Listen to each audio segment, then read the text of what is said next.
Strategy मोहित sir, ठीक है, सबसे इंपॉर्टेंट स्ट्रेटेजी, ठीक है। अब सबसे पहले अपने पास बचे हैं 2 महीने, मतलब अपने पास बचे हैं कितने दिन सर? 60 डेज अप्रोक्सीमेटली मान के चलो। टारगेट हमारे पास है बायोलॉजी, फिर हमारे पास टारगेट क्या है सर? जनरल का है, फिर हमारे पास है केमिस्ट्री, और फिर हमारे पास है क्या है? फिजिक्स। अगर मैं बात करूं मोहित सर, तो यहां पर क्या है ना, सबको इक्वल वेटेज है। हर किसी से बायोलॉजी से 15 क्वेश्चन आएंगे, केमिस्ट्री से 15 क्वेश्चन आएंगे, फिजिक्स से 15 क्वेश्चन आएंगे, और जनरल से भी 15 क्वेश्चन आएंगे, हर जगह से। पर एक चीज समझो कि आपको यहां पर कोई अलग अलग पास होने का क्राइटेरिया नहीं, पासिंग क्राइटेरिया नहीं, आपका ओवरऑल मार्क्स कंसिडर किए जाएंगे, ठीक है। टोटल जो पेपर है आपका, ये है 80 मार्क्स का पेपर है ना मोहित सर? ये 80 मार्क्स का है, क्लियर है सभी को। पेपर आपको 80 मार्क्स है, इसके बाद और इंटरव्यू कितने क्वेश्चन है ये? तो ये है 60 क्वेश्चंस, 15 ईच, ठीक है। तो 60 क्वेश्चन से, और कितने मार्क्स के लिए आते हैं? 80 मार्क्स, 80 मार्क्स के लिए। तो हमें पता है कि यहां से 15 क्वेश्चंस आते हैं, यहां से 15 क्वेश्चंस आते हैं, यहां से 15 क्वेश्चंस आते हैं, और यहां से 15 क्वेश्चंस आते हैं with negative marking, with negative marking, ठीक है। ठीक है, विद नेगेटिव मार्किंग नहीं। सबसे पहला काम अगर कोई करना है अपन को अगले 10 दिन में, ठीक है, तो सबसे पहला काम मुझे लगता है मोहित सर ये, ठीक है, किसी भी एग्जाम के लिए मेरी स्ट्रेटेजी अपनी बहुत टेस्टेड एंड प्रूवन स्ट्रेटेजी है, ठीक है। ये स्ट्रेटेजी आपको बहुत ज्यादा काम आएगी। इसमें आपको ये क्या करना है सबसे पहले, ठीक है, ऑल टिफर के जो PYQs है, ठीक है, और कब से ये 2010 से लेके 2023 तक, ठीक है, ये PYQs आपको क्या करने हैं? सॉल्व करने हैं, ठीक है। पहले आपको अपने मन से पानी में उतरना है, तैरना आता है देखना है, ये PYQ आपको सॉल्व करने हैं आपकी एग्जिस्टिंग नॉलेज के ऊपर, ठीक है। कितना सही आता है कितना गलत आता है वो आप अपना देख लो।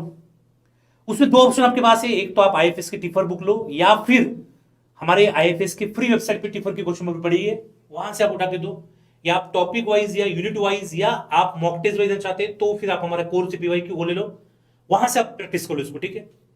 उसके बाद इसके आंसर्स क्या है, तो इसके लिए आपके पास होनी चाहिए मोहित सर क्या? Detailed explanation. डिटेल्ड एक्सप्लेनेशन हर एक क्वेश्चन का। एक्सप्लेनेशन का मतलब ये होता है कि आपको 4 ऑप्शन दिए गए, चारों को हम बताते हैं क्या रीजन है, और वो सही एक ऑप्शन क्यों करेक्ट है और बाकी 3 इनकरेक्ट क्यों है, ठीक है। ये वैसे भी कई बार क्या होता है ना, वो ऑप्शंस में भी दिए जाते हैं वो गलत नहीं, मतलब उनका वो है, उसका कहने का मतलब कुछ ना कुछ होता है, तो वो वर्ड का मतलब क्या है, उससे भी तो आपको नॉलेज मिलता है ना बाकी के 3 ऑप्शन से। बिल्कुल बिल्कुल, तो वो होता है डिटेल्ड एक्सप्लेनेशन उसका, ठीक है। अब इसमें आप एक चीज समझो आराम से, डिटेल एक्सप्लेनेशन। अब उसके बाद आपको क्या करना है? फोकस करना है, ठीक है। ये आपका समझ में आ गया। इससे आपको रेंज ऑफ क्वेश्चन समझती है कि क्वेश्चंस की रेंज क्या है। थोड़ा सा टिफर का एग्जाम जो है सिलेबस ना होने की वजह से एम्बिग्युइटी आती है कि इसको कैसे क्लियर करना है। एक तो इससे रेंज ऑफ क्वेश्चन समझ में आ गया, इसका फायदा बता रहा हूं, और इससे हमें क्वेश्चन का पैटर्न क्या होता है, ठीक है, या किस तरीके का क्वेश्चंस होता है, तो मैं यहां से क्वेश्चन एनालिसिस मिलती है। यहां से क्या मिलता है हमें? क्वेश्चन का एनालिसिस, मतलब किस तरीके से क्वेश्चन होते हैं, कैसे क्वेश्चन होते हैं, और उनको सॉल्व करने के लिए क्या माइंडसेट होना चाहिए, या किस तरीके के लॉजिक्स लगते हैं। तो वो लॉजिक आपके डेवलप होते हैं किससे? PYQ क्वेश्चन सॉल्व करने की वजह से। टिफर वाले क्वेश्चन की क्या माइंडसेट होना चाहिए? PYQ का तो मैं ऐसा बोलूंगा, आपको हर एक एग्जाम में फायदा करते हैं PYQ। बिल्कुल बिल्कुल, मतलब कोई सी भी एग्जाम आपने पढ़ना अलग है, क्वेश्चन प्रैक्टिस बहुत जरूरी, कंपलसरी। बिल्कुल। आप हमारे किसी भी स्ट्रेटेजी सेशन में आएंगे, हम आपको पीवाईक्यू लगाने के लिए बोलेंगे। उसके बाद आपको जाना है किसके ऊपर सर? प्रैक्टिस क्वेश्चंस के ऊपर। गाइस टिफर से अगर आपका एक बार एग्जाम क्वालिफाई हो गया, मैं बता रहा हूं आपको, और एग्जाम क्वालिफाई होने के बाद या तो आपका एमएससी वाइल्ड लाइफ के लिए हो गया, या इंटीग्रेटेड पीएचडी के लिए हो गया, या फिर पीएचडी के लिए हो गया, बहुत अच्छे इंस्टीट्यूट से, टॉप के इंस्टीट्यूट से आप क्या करोगे? पीएचडी करोगे। ठीक है, तो इस एग्जाम को हल्के में मत लीजिए, इस एग्जाम को अच्छे तरीके से प्रिपेयर करने की कोशिश करिए। और अगर हम आगे बढ़े तो अब आपको क्या करना है? सबसे पहले आपको कमांड लानी है किसके ऊपर? बायोलॉजी के ऊपर। ठीक है, उसके बाद आपको कमांड लानी है किसके ऊपर? जनरल के ऊपर। जनरल के ऊपर। अब जनरल में क्या होता है? और फिर उसके बाद आपको लानी है कमांड किसके ऊपर? केमिस्ट्री के ऊपर। तो ये मेरी प्रायोरिटी ऑर्डर है। और फिर आपको कमांड लानी है किसके ऊपर मोहित सर? फिजिक्स के ऊपर। फिजिक्स के ऊपर। तो ये मेरा प्रायोरिटी 1 है, ये मेरा 2 है, ये मेरा 3 है, ये मेरा 4th है। ठीक है, तो बायोलॉजी हमारा बहुत अच्छा है। ठीक है, बायोलॉजी हमारा क्या होना चाहिए? ऑलमोस्ट क्या होना चाहिए मोहित सर? परफेक्ट होना चाहिए। We are very good in biology. ये तो हमारा कोर सब्जेक्ट है ना। और हमें यहां से 15 के 15 क्वेश्चन जाने चाहिए अटेम्प्ट करने के लिए। एक दो नहीं आ रहे तो ठीक है, फिर हमारा ये क्या होना चाहिए? गुड होना चाहिए। केमिस्ट्री हमारा एवरेज भी होगा तो भी चलेगा, काम बन जाएगा। और फिजिक्स बिलो एवरेज होगा तो भी कोई दिक्कत नहीं है। अब जैसे कि सर मैं ये नहीं कह रहा हूं आपको गाइस, फिजिक्स में एक भी क्वेश्चन लगाए बिना भी टीएफआर क्वालिफाई किया जा सकता है। What I'm telling you guys, try to understand me. आप जो एग्जाम दे रहे हो बायोलॉजी का, उसमें जो बच्चे बैठने वाले, ऐसा नहीं कोई फिजिक्स का मास्टर है। जो आपकी फिजिक्स की स्थिति वो उस बच्चे की फिजिक्स की स्थिति है। 1000 में एक दूसरा बच्चा ऐसा होगा जिसका फिजिक्स बहुत अच्छा होगा। मोहित सर क्या बोल रहे हो आप? मैं यही बोल रहा था अभी बीच में कि बायोलॉजी आपके लिए अच्छी तो वो सभी के लिए अच्छी, बट फिजिक्स आपके लिए बेकार है तो सारे बायोलॉजी स्टूडेंट के लिए बेकार है। तब तो उसने क्या चूज किया सर? बायोलॉजी लिए। बायोलॉजी लिए। तो ये मत सोचिए मेरा तो फिजिक्स नहीं है, केमिस्ट्री नहीं है, तो मैं इस एग्जाम को रहने देता हूँ, जिसका अच्छा होता है वो देता। अरे ये सभी की खराब है जो बायोलॉजी से दे रहा है। बिल्कुल। अब यही बात मैं फिजिक्स की बात करूं तो उसकी बायोलॉजी खराब है, तो वहां आपको वो बैलेंस कर लेगा। और फिजिक्स अच्छी तो बायोलॉजी खराब है। अपने अपने कोर सब्जेक्ट अच्छे हैं, बाकी सबके लिए बाकी बेकार ही होते हैं। यहां पर आपको 60 क्वेश्चन है, तो 60 में से आपको कोई 50 क्वेश्चन नहीं करने, यहां पर ना कोई 55 क्वेश्चन करने। जितने आपको बेस्ट आते हैं उतने क्वेश्चन करके आओ, क्योंकि आप फिजिक्स केमिस्ट्री में बहुत ज्यादा हाथ डालने जाओगे तो निगेटिव में जाओगे। इसलिए क्या कहा है? सारे पीवाईक्यू लगा दो और उसी टॉपिक के जैसे, उसी लॉजिक के जैसे, उसी पैटर्न के क्वेश्चन जो है आपको एग्जाम में आते हैं, तो पीवाईक्यू सॉल्व करना बहुत ज्यादा इंपॉर्टेंट है। वन मोर थिंग, आपको एक भी क्वेश्चन टिफर का रटने वाला क्वेश्चन नहीं दिखेगा, मगब वाला क्वेश्चन नहीं होगा। सारे क्वेश्चंस आपको लॉजिकली लगाने पड़ते हैं सर। तो आपके लॉजिक्स जो है बहुत स्ट्रॉन्ग होने वाले हैं, होने चाहिए। और इसने एक और कमाल की बात है मोहित सर, क्या है वो कमाल की बात बताइए आप? वो ये है, चाहे पीएचडी का स्टूडेंट हो, चाहे इंटीग्रेटेड पीएचडी का स्टूडेंट हो, उन दोनों के लिए पेपर क्या आता है? सेम पेपर आता है, सेम सिलेबस होता है, कोई अलग पेपर नहीं आता। इंटीग्रेटेड पीएचडी की अलग लिस्ट लगेगी, पीएचडी की एक अलग लिस्ट लगेगी अलग अलग इंस्टीट्यूट में, वो बात अलग है, बट दोनों को पेपर जो देना है वो क्या करना है?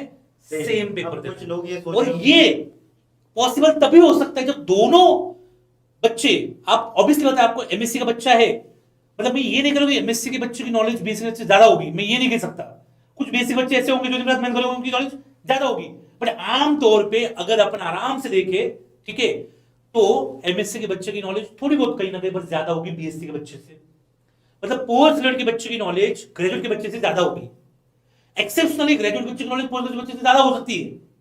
ठीक है, फिर टिफर दोनों बच्चों को, चाहे वो पीएचडी का बच्चा है चाहे इंटीग्रेटेड पीएचडी हो, सेम पेपर क्यों दिलवा रहा है? उसका लॉजिक बहुत स्ट्रांग है। उसका लॉजिक ये है मोहित सर, क्योंकि वो सिलेबस के डीप में घुस ही नहीं रहा है।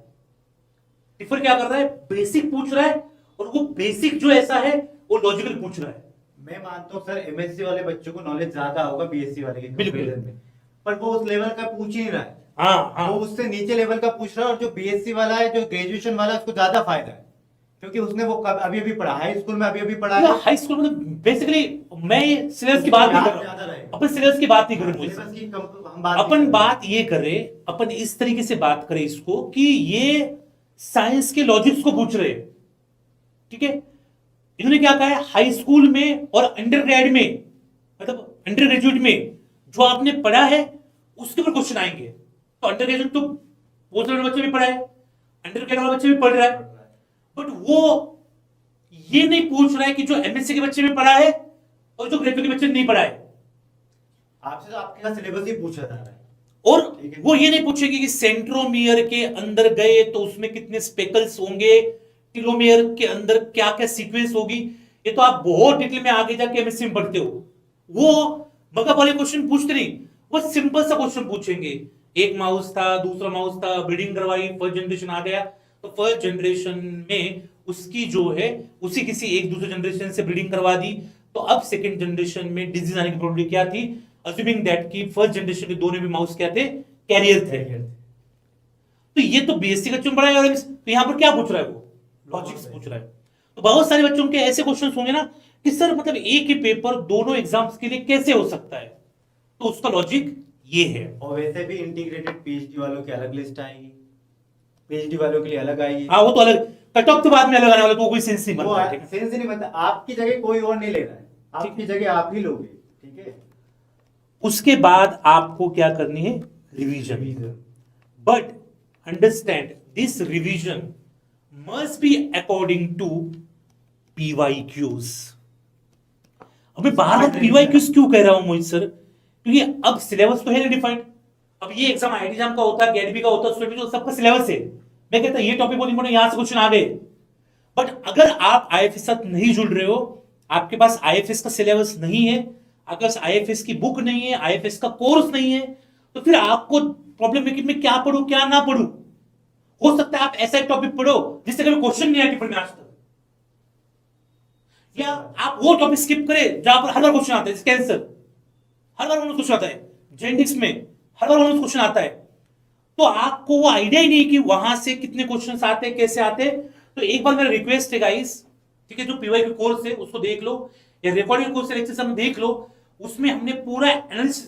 चलो ये तो मत करो, सिंपल सा एक हमारा आईएफएस का लर्न फ्री सेक्शन है गाइस, उस लर्न फ्री सेक्शन में आप जाओ, ऑल अबाउट एग्जाम में जाओ, और उस ऑल अबाउट टिफर में जाओ, और उस ऑल अबाउट टिफर में एक सेशन है पेपर एनालिसिस। बस इस पेपर एनालिसिस जो है, इस पेपर एनालिसिस को आप देख लो, वहां पर आपको समझ में आएगा कौन से टॉपिक से हर साल टिफर में कितने क्वेश्चन आए।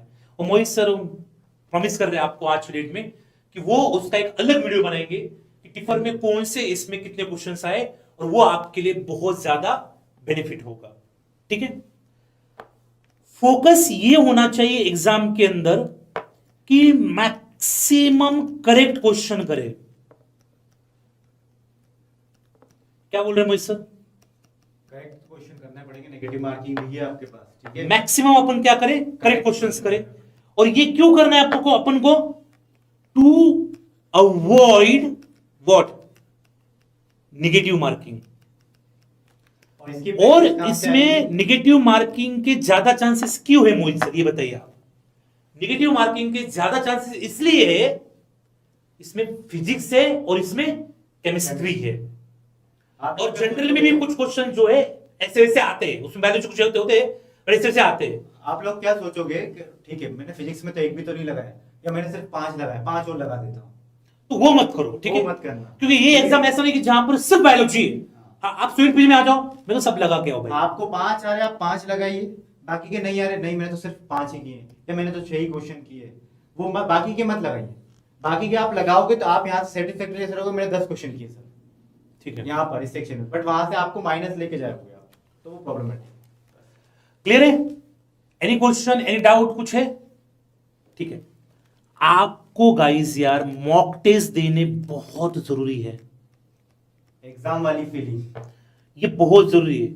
मॉक टेस्ट प्रैक्टिस वाले क्वेश्चन बिल्कुल टाइम लगा के 2.5 घंटे का टाइम 2 आवर्स 30 मिनट का टाइम लगा के एज इट इज जैसे उसके है उस तरीके के मॉक टेस्ट देने आपको बहुत ज्यादा जरूरी है, तो ही आप प्रॉपर तरीके से यहां पर इस एग्जाम में सक्सीड कर सकते हैं।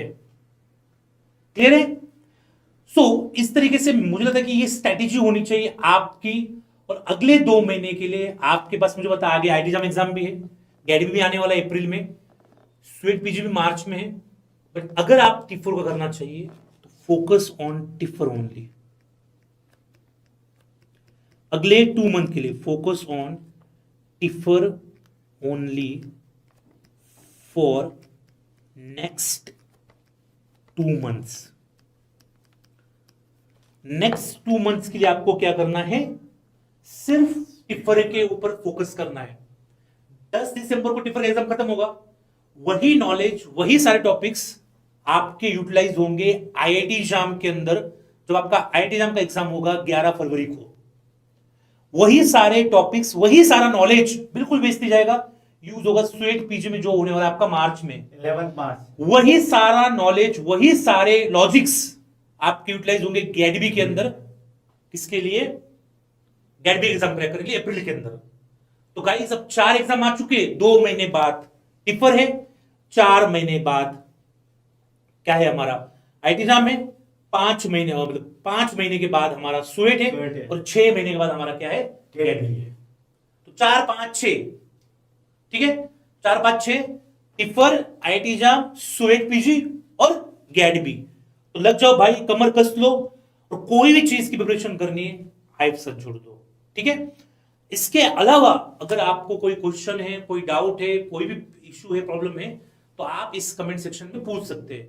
मोहित सर आपके साइड से कुछ सजेशंस टिप्स है बच्चों के लिए जो आप देना चाहते हो, रिवीजन स्ट्रेटेजी जो कुछ भी है? सर सब कुछ बता चुके हैं, आपको तो पता ही है, बट आपको अवॉइड करना नेगेटिव मार्किंग, तो आपको पीवाईक्यू लगाइए, वहां से आपको अवॉइड हो जाएगी। कैसे? आप क्वेश्चन सॉल्व करेंगे धीरे धीरे, आपको पता भी नहीं चलेगा सर कब ये लोग करेक्ट करने लग गए, ठीक है। तो पीवाईक्यू भी मस्त है, रिवीजन कर लिया आपने, रिवीजन तो जरूरी है, पढ़ोगे नहीं तो कैसे काम चलेगा। पढ़ाई कर लिया आपने, फिर उसको अप्लाई करना है आपको। अप्लाई कैसे करोगे? क्वेश्चन प्रैक्टिस से। बस 2 ही काम, रिवीजन जो आपने आज पढ़ा हो सर उसी के आज शाम को क्वेश्चन कीजिए, है ना, और बस दैट्स ऑल। डेली का डेली करते जाइए, आसानी से एग्जाम क्लियर होगा आपका, कोई प्रॉब्लम नहीं आएगी। आपको लगेगा कि मैंने तो ये नहीं पढ़ा, ये बहुत कुछ बाकी है, ये सब, बस घबराना नहीं है, साथ में चलते जाइए, डेली का डेली रिवाइज और क्वेश्चन प्रैक्टिस। आपने रिवीजन कर लिया और क्वेश्चन प्रैक्टिस नहीं करी तब भी प्रॉब्लम है, दोनों का होना सर मेरे हिसाब से जरूरी है, ठीक है। Thank you so much, all the best. Clear है? तो मिलते हैं गाइस शाम को 5 बजे इसी YouTube चैनल के ऊपर आईएफएस बायोसाइंस लाइव के ऊपर, जहां पर लेके आएंगे 100 days strategy session for IIT jam aspirant. Clear है गाइस? तो मिलते हैं शाम को, तब तक के लिए stay tuned with us. Thank you so much, thanks a lot, thank you everyone.